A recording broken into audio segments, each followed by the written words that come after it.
El frío se me clavaba en los huesos a pesar del neopreno, un abrazo helado que me recordaba constantemente la soledad que me envolvía. El azul, un azul oscuro e infinito, me tragaba lentamente, reduciendo el mundo a la luz de mi linterna y el constante zumbido de mi equipo de buceo. Las burbujas, pequeñas y plateadas, ascendían como fantasmas, un rastro efímero que marcaba mi camino hacia las entrañas del Poseidón, un monstruo de hierro hundido hace ya más de un siglo. Era mi trabajo, mi obsesión, descifrar los secretos que yacían bajo las olas, desenterrar las historias que el mar se negaba a olvidar. Me llamo Mateo, y aunque muchos me tildan de loco, este silencio, esta danza con lo desconocido, es lo que me mantiene cuerdo. Llevaba meses planeando esta inmersión, estudiando mapas, analizando corrientes, revisando cada detalle del naufragio. El Poseidón, un transatlántico de lujo, se hundió en una tormenta feroz en 1906, llevándose consigo a cientos de almas y una carga de objetos preciosos que nunca fueron recuperados. Rumores de tesoros ocultos, de una vida social deslumbrante, flotaban en el aire salado, alimentando mi fascinación. La visibilidad era buena, un regalo del mar en este día inusualmente tranquilo. A medida que descendía, las sombras del Poseidón se materializaban ante mí, una silueta oscura y amenazante en las profundidades. El casco oxidado, cubierto de algas y criaturas marinas, se alzaba como un gigante dormido. Las ventanas rotas, como cuencas vacías, me observaban con frialdad. Con cuidado, me deslicé por una de las entradas abiertas, el agua fría colándose por mi escafandra, recordándome la fragilidad de mi existencia. Dentro, la oscuridad era casi total, rota únicamente por el haz de mi linterna que danzaba sobre los restos de muebles rotos, pasillos colapsados y el eco fantasmal de un pasado lejano. El silencio, roto solo por mi respiración y el leve crepitar de la estructura corroída, era opresivo, cargado de un peso invisible. Me movía con lentitud, registrando cada detalle, cada sombra, cada susurro del mar.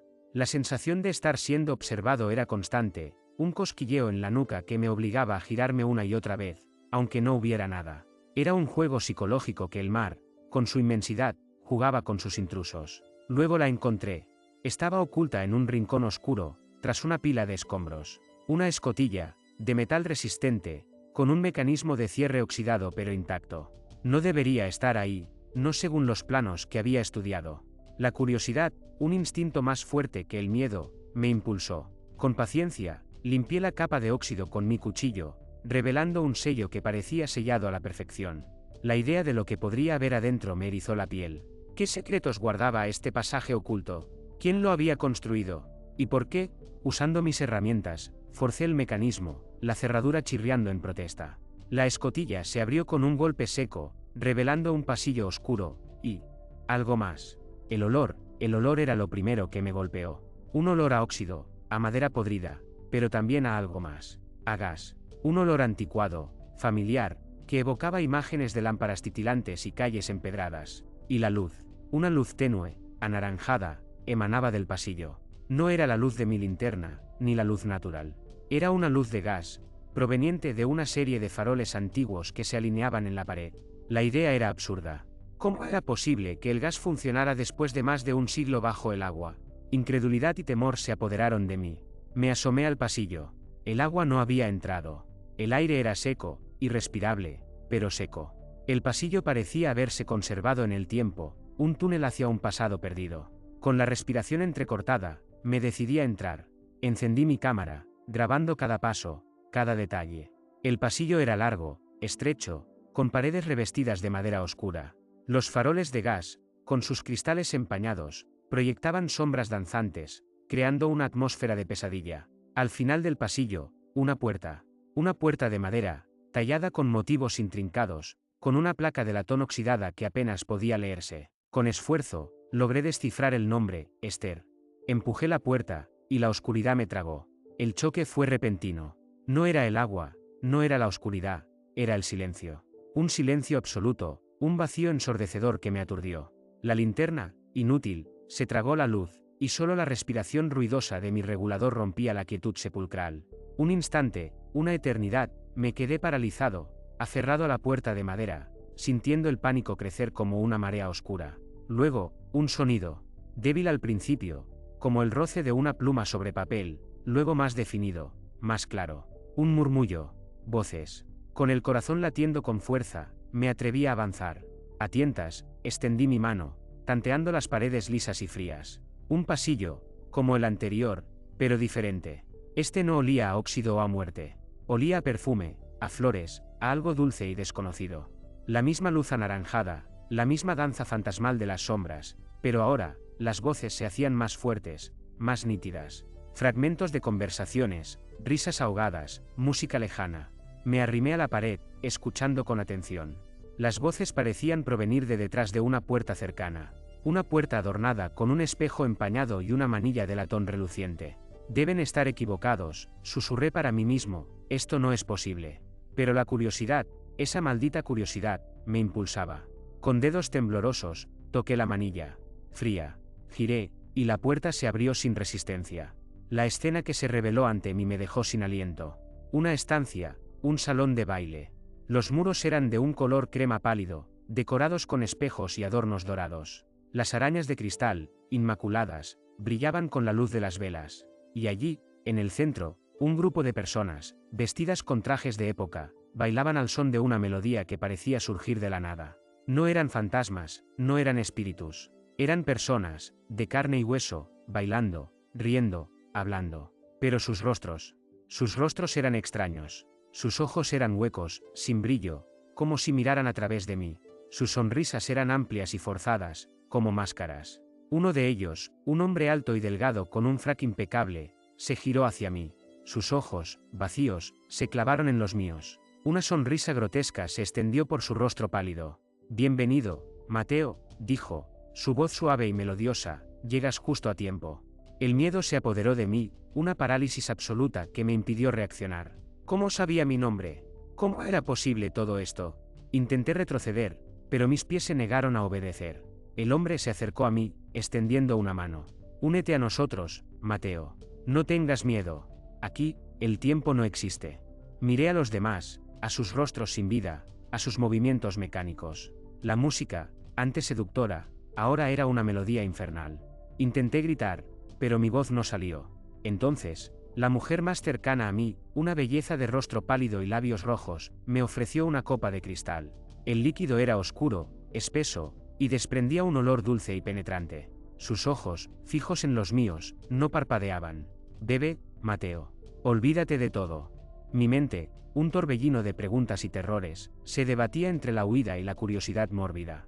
Miré la copa, y vi mi reflejo en el líquido oscuro. Un reflejo distorsionado, envejecido, con los ojos vacíos y una sonrisa forzada. El hombre del frac me tocó el hombro. No te resistas, Mateo. Únete a la danza.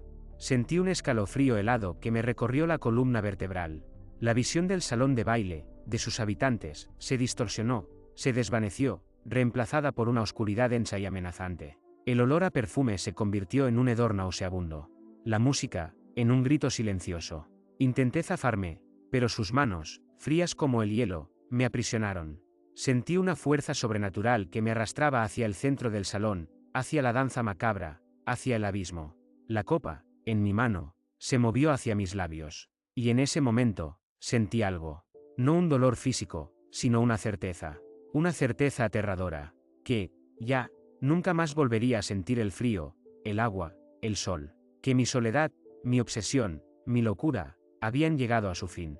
Que el mar, el Poseidón, había reclamado su presa. La oscuridad me tragó, y con ella, la última chispa de mi cordura. El líquido. Lo tragué. Amargo y dulzón, como la mentira. Sentí el mundo desdibujarse, las imágenes del salón deformarse, los rostros de aquellos seres mutar en sombras danzantes. Intenté resistirme, luchar contra la inercia que me arrastraba, pero era inútil. Era como ser tragado por arenas movedizas, un hundimiento lento y desesperanzador. Luego, el vacío. Un vacío absoluto, sin sonido, sin luz, sin tiempo. Un vacío que no era muerte, sino algo peor. Algo donde la existencia perdía todo significado, donde la memoria se diluía, donde el yo se desintegraba. Pero, en medio de esa nada, una chispa. Un recuerdo borroso, la imagen de una playa, el sol, el olor a salitre. La voz de alguien, una mujer, llamándome. Mateo. La chispa se expandió, y la oscuridad se agrietó. El vacío se fracturó, revelando un nuevo espacio. Un espacio extraño, incomprensible.